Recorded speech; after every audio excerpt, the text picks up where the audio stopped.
Hello.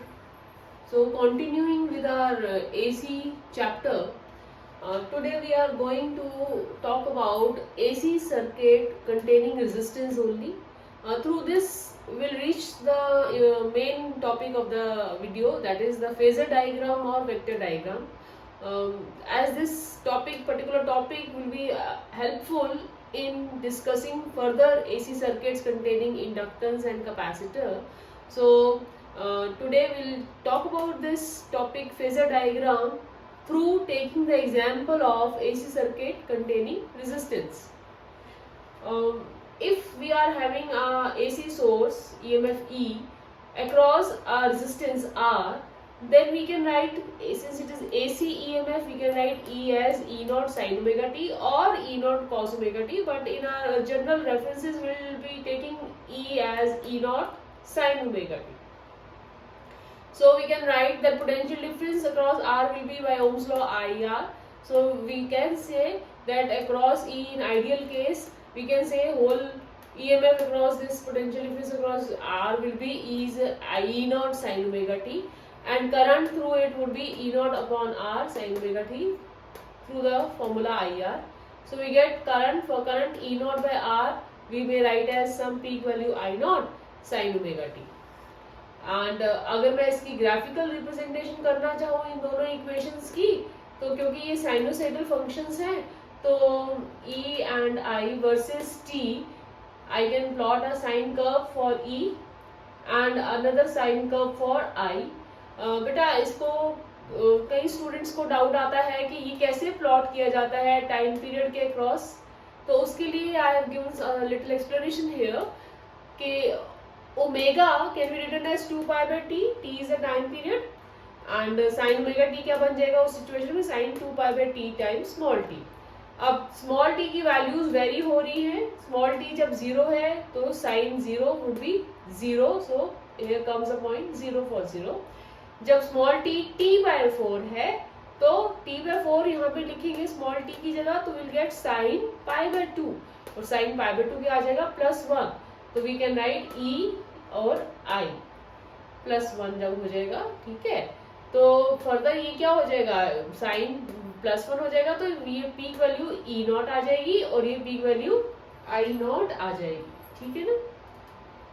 सो उसके बाद जब हम लिखेंगे वैल्यू स्मॉल t की t by 2, तो साइन 0 0 हो जाएगा, दोनों कर्व्स में 0 आ जाएगा. और जब 3t by 4 लिखेंगे स्मॉल t की वैल्यू, तो साइन क्या आ जाएगा 3 pi by 2 आ जाएगा, दैट इज -1, तो नेगेटिव वैल्यू. और जब कैपिटल T आएगा टाइम पीरियड t, तो साइन आ जाएगा 2 pi, sign 2 pi would be again 0. so hence this explains how we plot this particular graph. ठीक है.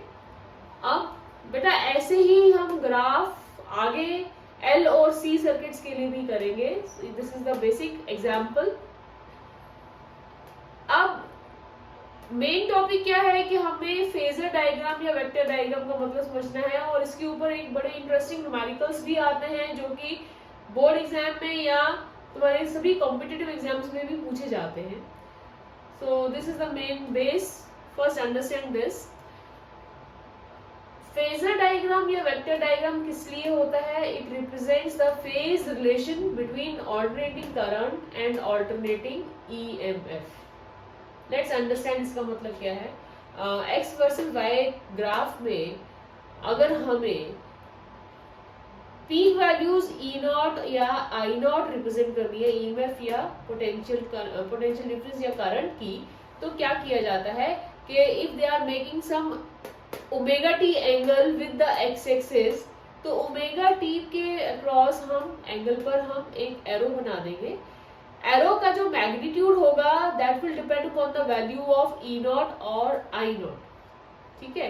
तो this arrow shows the peak value magnitude E naught and peak value I naught. देखो लिखा हुआ है peak values of E naught and I naught, they are represented by phasors. इनको हम arrows को हम फेजर्स भी कहते हैं.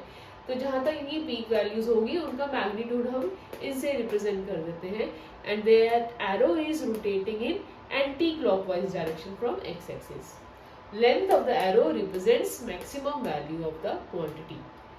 अब अगर मैं इस एरो का प्रोजेक्शन करूं हॉरिजॉन्टल एक्सिस पर, हॉरिजॉन्टल एक्सिस पर मतलब समथिंग लाइक दिस, यहाँ पर अगर इसका एक्स एक्सिस पे प्रोजेक्शन लाऊंगी तो बेटा ये फॉर्मूला किसका बन जाएगा, ये बन जाएगा फॉर्मूला cos थीटा का। cos omega T would be what, base upon hypotenuse. So cos omega T would B corresponding projection की वैल्यू अगर यहाँ पर ई आई है तो, या कॉरस्पॉन्डिंग प्रोजेक्शन की वैल्यू यहाँ पर इस फेजर आई नॉट के फेजर की कुछ आई है तो cos omega T would be equal to I that is the base upon hypotenuse that is I naught. और इस सिचुएशन में करंट आई क्या बन जाएगा, I naught cos omega t. और अगर मैं इसी फेजर का प्रोजेक्शन अलोंग वर्टिकल एक्सिस लूंगी तो ये फॉर्मूला किसका बन जाएगा, this being the angle omega T, so this would be sin omega t.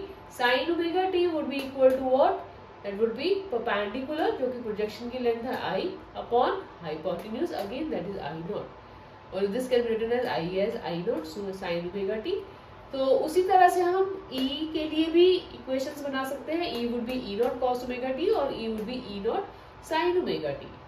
Okay, अब क्योंकि ये हम रेजिस्टेंस के सर्किट की बात कर रहे हैं, इसमें हम देख सकते हैं कि E और I दोनों इन द सेम फेज है। इन द सेम फेज क्यों, क्योंकि दोनों में ही एंगल में ओमेगा टी है, प्लस माइनस थीटा का डिफरेंस नहीं है E और I में।